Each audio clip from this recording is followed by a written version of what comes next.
అన్నం పెడతామంటే ఆశ కలుగుతుంది, ప్రాణం తీస్తామంటే వణికి పుడుతుంది. అన్నము ఆకలి చచ్చిపోతుంది, ఇంకా అక్కడ ఆకలి కనపడదు.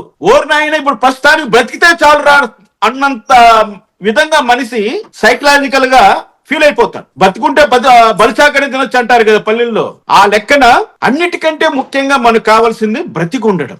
బ్రతికిన తర్వాత మన మానము మర్యాదగా ఉండడం, మన ఇంట్లో మన ఆడవాళ్ళు క్షేమంగా ఉండడం, కాలేజీకో స్కూల్కి వెళ్ళినా మన బిడ్డలు క్షేమంగా తిరిగి రావటం, వాళ్ళు ఏ గంజాయికో ఏ మత్తు పదార్థాలకో అలవాటు పడకుండా ఉండడం,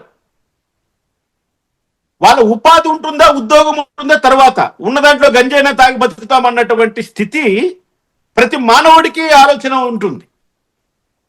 ఇక్కడ ఏమవుతుంది, జగన్మోహన్ రెడ్డి చేస్తున్న ఈ అరాచకమైనటువంటి ఈ స్లోగన్స్ ఏవైతే ఉన్నాయో వాటిని విఘ్నులైన తల్లిదండ్రులు కానీ విఘ్నులైన ఏ సమాజంలో ఏ వ్యక్తి యాక్సెప్ట్ చేయరు.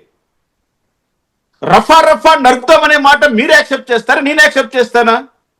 ఇప్పుడు నువ్వు పద్ధతి మంచిది కాదు, నువ్వు పద్ధతి మార్చుకో, నువ్వు ఒక్క ఛాన్స్ అన్నప్పుడు ప్రజలు నిన్ను ఆశీర్వదించారు.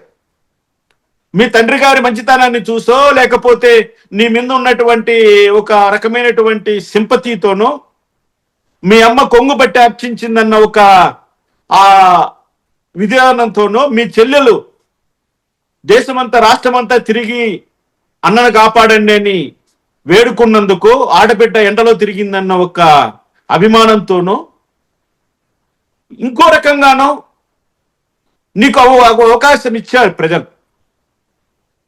నువ్వు అవకాశాన్ని పూర్తిగా దుర్వినియోగం చేసుకున్నావు. మరొక అవకాశం నీకు ఇవ్వడానికి ఎవ్వరు కూడా సిద్ధపడరు జగన్మోహన్ రెడ్డి.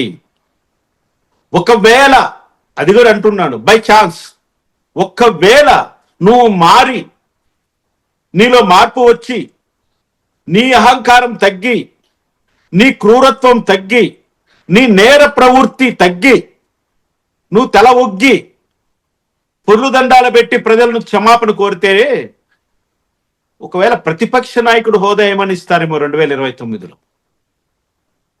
అంతేగాని ఈ రాష్ట్రాన్ని నీ చేతిలో పెట్టరు జగన్మోహన్ రెడ్డి.